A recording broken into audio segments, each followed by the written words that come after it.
2048, YouTube's #1 content creator, Jimmy Donaldson, also known as Mr. Beast, announces a historic bid for the presidency of the United States. From here, America's biggest YouTuber joins a crowded presidential field for the White House. Throughout the past several years, Mr. Beast has floated around the idea of running for president. Those close to him have also mentioned his White House ambitions. But what would a Mr. Beast campaign look like? How will it operate? In this video, we're going to find out. Subscribe and leave a comment to let me know what you think. Today, we're going to base Mr. Beast's platform and chances off of historic precedent and predictions. Let me ask you that about being the greatest YouTuber ever. What's next? Because I was listening to your Rogan, and I swear to God, I thought this guy should be president. Oh!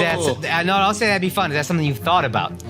Yeah, the only thing Political is, aspirations. yeah, I would love to. From Jimmy's past expressed disdain for climbing the political ladder from local office to national, we assume he spends his time up until this point continuing building his YouTube empire and other businesses such as Feastables. As stated in an insider article, Mr. Beast plans to run for president in his mid-40s. By the time he's in his mid-40s, the nearest presidential year will approximately be 2048. By 2048, Jimmy will reach the constitutional age of eligibility, being at least 35 years old and already meeting the 14-year residency requirement, as well as being a natural-born citizen, having been born in Kansas. Slightly less than half of the states in the country allow candidates to use nicknames on the presidential ballot. In these states, for more name recognition and for brand cohesion, we assume Jimmy would run as Mr. Beast. Other states that prohibit nicknames, Jimmy would obviously have to run as Jimmy Donaldson. It would make both poetic and logical sense for Jimmy to announce from his hometown in Greenville, North Carolina, a town he never left as his current base of operations. In the present, Mr. Beast works with the town's mayor and monthly calls on using the Mr. Beast business to help bolster the town's economic growth. It would be symbolic to announce from a town whose economic success he's played a significant role in, and especially if his home state of North Carolina solidifies as a swing state in the next few decades, having been just decided as recently as the 2020 election by just about a percentage point, making the state competitive for Democrats and Republicans in 2024. Inevitably, because it's politics, Mr. Beast's public opinion will drop once he jumps into the presidential race. Remaining apolitical and nonpartisan is something that Jimmy's been very conscious of for a long time. His manager Reed commented on advising Mr. Beast in 2018 to avoid the use of guns in his videos. And him and I talked about it a lot in the early days, is like, we got to stop the gun stuff. Right, like there's a format of that on television, and there are ads that play before that video. But a 18-year-old kid in the middle of nowhere, shooting stuff at random was like not something people were going to sponsor. Another case of this has been shown in a podcast from Lex Friedman interviewing Mr. Beast. When asked about his opinions on censorship, Jimmy deferred the question. With shadow banning and censorship and all that kind of topic, especially if you see it in other platforms like Twitter, do you think about the role of centralized control of which information isn't or isn't made available through search and discovery? I'll be honest, I never really think about it. So you just try to make fun videos that. Yeah, I'm kind of more in my own lane, but it's not like that. I don't just specifically think about that. I just like a lot of stuff in general. Like I'm just kind of in my own lane, thinking about my own stuff. One of the reasons why he has expressed wanting to run is to work on bridging our political polarization. Like many Americans, Mr. Beast's political views can't be labeled Democrat or Republican in the two-party system. We get a few clues on what a Mr. Beast presidential platform could look like. Based on Jimmy's work on Team Trees and Team C's, being pro-environment would obviously be a plank on the platform. So will social progressivism, which parallels Jimmy's public support for the Black Lives Matter movement and the LGBTQ community, supporting his childhood friend Chris's transition. Economically, he's voiced support for some form of universal basic income or stimulus. He's interacted with the 2020 presidential candidate Andrew Yang in the past, who made these ideas mainstream. It also makes sense as he's built a career off of giving money. He has stated that he wants to show he can't be bought. If I had literally $0 in my bank account and I was like, vote for me, I feel like that's a pretty good campaign thing. These progressive policies mirror the lean of young people, including the iPad kids who comprise many of Mr. Beast's audience. They will ease in and comprise the majority of America's electorate and will be part of his winning coalition. But the point is, by the time Mr. Beast runs, the youngest of his current audience will be of voting age. Mr. Beast's Olympics video also shows what his foreign policy could look like, such as what countries he would recognize if elected president. Of course, that's not without controversy. It's been called a geopolitical nightmare and cursed for the countries it recognizes and doesn't. There will be several key advantages Mr. Beast will enjoy, but also disadvantages he'll suffer from. Among the list of advantages includes money, obviously. He can self-finance. Jimmy has strong financial backing. He stated that he would make giving away money a part of his campaign. Because Mr. Beast can self-finance his campaign, he's less likely to listen to the special interests, including political action committees and lobbyists. An electorate tired of corruption could find this refreshing. And there's precedent to this. Billionaires before, such as Ross Perot, most notably financed their own national campaign. However, Perot didn't enjoy the name recognition that Jimmy has right now and will likely increase in the future, which leads me to my next point. Loyal following.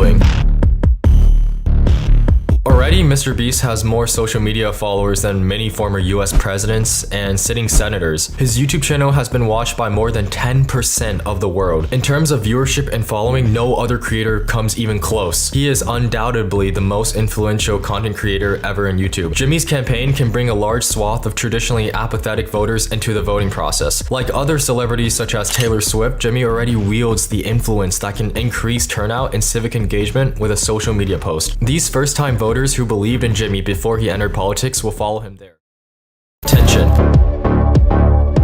Mr. Beast will enjoy the luxury of having traditional media and the internet on his side, but more especially the latter. It'll be a big thing on the internet for sure, because it's possible that they could elect the first YouTube president. It was the internet that propelled a then Senator Barack Obama into the national spotlight and helped in his run for the presidency, as he used the internet to build a grassroots donor base. It was traditional media's laser coverage of celebrity Donald Trump's campaign that helped him win as well. A lot of debates and other events in the presidential election process involve playing to the audience. Jimmy is a natural entertainer. He knows how to communicate his message most effectively, which is key to a country seeking new leadership. Outsider.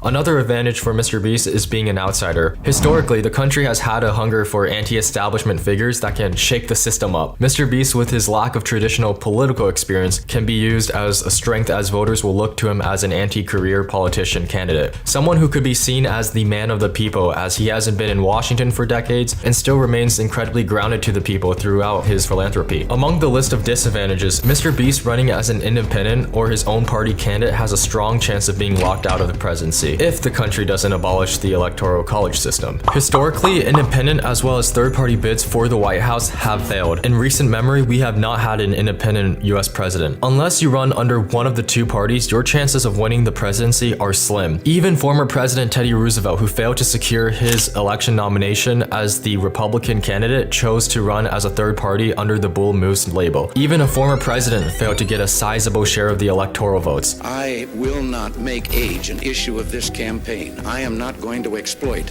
for political purposes, my opponent's youth and inexperience. Age could also be made an issue in the campaign. Voters might think Mr. Beast is too young at this point in time. Older voters who are less likely to know of Mr. Beast, or pragmatic young voters, will write Mr. Beast off as a perennial candidate among the likes of the guy Vermin Supreme, who runs every cycle while wearing a shoe for a hat. Again, assuming he continues making YouTube videos up until this point, other voters will criticize Jimmy for his lack of political experience and will write him off as unserious. They will argue that Jimmy's experience as a YouTuber will not translate over to being a good world leader. But then again, America has had an entertainer to the presidency pipeline. California elected Hollywood actor Ronald Reagan to the governorship, and then later the country elected him to the White House. Even more amazingly, America elected Donald Trump directly to the presidency, who, unlike his 44 predecessors, held no office prior. It's impossible for pundits at times to 100% accurately predict the next election cycle, much less predict a cycle decades away. Who knows? Mr. Beast might not even run for the presidency because of the time he needs to allocate to the campaign, as well as the years of planning in advance. Winning the presidency would also require Jimmy to sacrifice 4 years of his life at the minimum, and if he wants to seek re-election, another 4 on top of that. The job itself, already hard to earn, will require lots of energy and stress. By the end of Jimmy's term, he could wound up with a lot of gray hair, but Jimmy's smart. Like for his Buried Alive or No Eating video, he'll consult with the veterans in the field. He'll have meetings with the best campaign strategists, consultants, and organizers he can find before making a decision. Already, he's been in some sort of political conversation conversations. He's friends with those in politics, including former California Governor Arnold Schwarzenegger and billionaire Elon Musk. He's been on a poker show with Senator Ted Cruz, and his gearing blindness videos spark political dialogue. While any presidential election in the 2040s is decades away, the grounds for a potential Mr. Beast presidential campaign is constantly being built, whether Jimmy knows it or not. Everything Jimmy's doing across the country, opening a Mr. Beast restaurant in New Jersey to giving money to strangers in California, is setting up the groundwork for Mr. Beast for president. The people whose lives have been touched by him will be his most loyal supporters. And if Jimmy wins, it will also pose further interesting questions.